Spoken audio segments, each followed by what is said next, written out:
பல்லதேசம் Karthikeyan YouTube channel அனைவருக்கும் வணக்கம். தமிழக அரசியல் களம் ரொம்ப பரபரப்பாக தான் போயிட்டு இருக்கு. ஒரு பக்கம் பாமகவோட உட்கட்சி பிரச்சனை, இன்னொரு பக்கம் தேமுதிக திமுக கூட சாயிற ஒரு நிலைப்பாடு. இந்த பாமகவோட உட்கட்சி பிரச்சனைங்கிறதால பிஜேபி பிளஸ் அதிமுக கூட்டணியோட இறுதி வடிவம்ங்கிறது இன்னும் அறிவிக்கப்படாமல தான் இருக்கு. நம்ம சொல்லியாக்கணும். என்னன்னு பாத்தீங்கன்னா, வட மாவட்டங்களில் அதிக அளவில் தொகுதிகள் வெல்ல வேண்டும், திமுகவை எதிர்த்து ஒரு வலிமையான கூட்டணி அமைக்க வேண்டும் என்றால் அதுக்கு பாமகவோட துணை இருந்தால் மட்டும்தான் இது முடியும் அப்படிங்கிற ரீதியில தான் பார்க்கப்படுகிறது.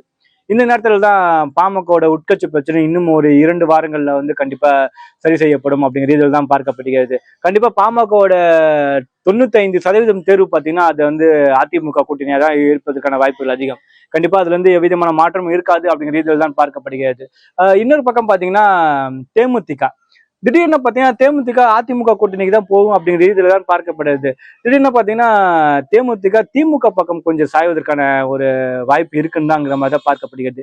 ஏன்னு பாத்தீங்கன்னா அந்த ஆண்டலாளர் காலேஜ் இருக்கு பாத்தீங்களா, அது இப்ப தனலட்சுமி ஸ்ரீனிவாசன் குடும்பத்துக்கிட்ட இப்ப வித்துருக்காங்க. ஒரு கண்டிஷனோட வித்துருக்காங்க. அதாவது இப்போதைக்கு எங்க நிதி தட்டுப்பாடுகள் தான் இருக்கும், எங்ககிட்ட பணம் இருக்கும்போது அந்த காலேஜை மறுபடியும் நாங்க மீட்டுப்போம் அப்படிங்கிற ஒரு நிபந்தனையோட தான் அந்த காலேஜ் கொடுத்துருக்காங்க.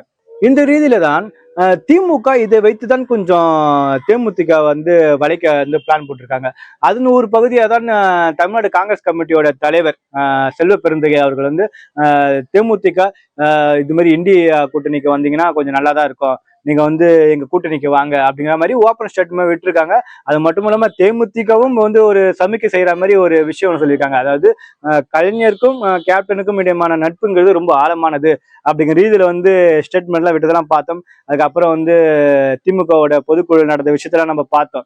இது மாதிரி ரீதியில தேமுதிக கண்டிப்பா திமுக பக்கம் போவதற்கான வாய்ப்புகள் இருக்கும் அப்படிங்கிற ரீதியில் தான் பார்க்கப்படுகிறது. ஒருவேளை அப்படி போச்சுன்னா அதிமுக மிகப்பெரிய அளவுல இது ஒரு பேரிழப்பான் பார்த்த வாய்ப்பே இல்லைன்னா சொல்லணும். ஏன்னா எல்லாருக்குமே தெரியும் தேமுதிகவோட வாக்கு வங்கிங்கிறது எந்த நிலைமையில இருக்குன்ட்டு. கண்டிப்பா தேமுதிக இப்போதைய சூழ்நிலையில 1% இருக்குமா எங்க அப்படிங்கிறது மிகப்பெரிய ஒரு கேள்விக்குறியா தான் பார்க்கப்படுகிறது.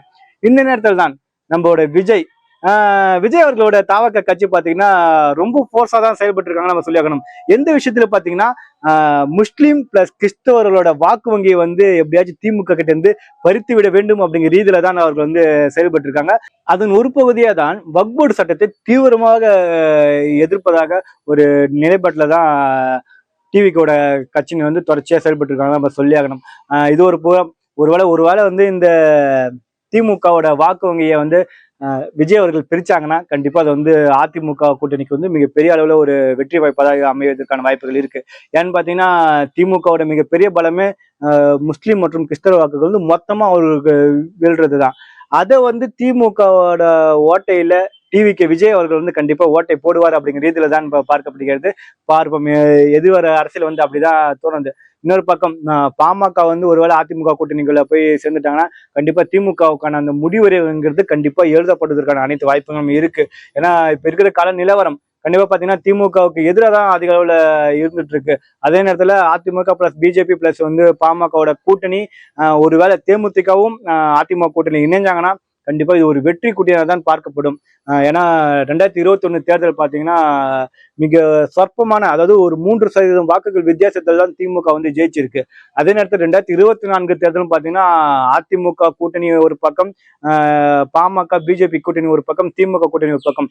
இது அதிமுக கூட்டணியும் பாமக பிஜேபி கூட்டணியும் கம்பேர் பண்ணி பார்க்கும்போது பல இடங்கள்ல திமுக பீட் பண்ணி தான் இருந்தது.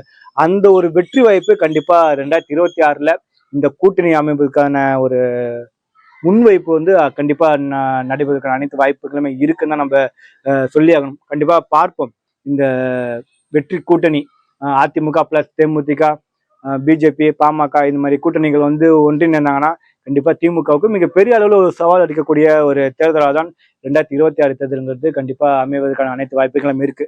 நடுவில் விஜயும் இருக்காரு. கண்டிப்பா அவர் என்ன மாதிரியான ஓட் வாங்க போறாங்கிறதையும் பார்த்துட்டு தான் இருக்கோம். இந்த காணொலி குறித்து உங்களோட கருத்துக்களை நம்ம கமெண்ட் பாக்ஸ்ல சொல்லுங்க.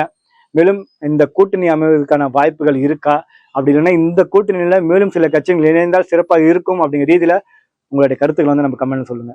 நன்றி, வணக்கம் மக்களே.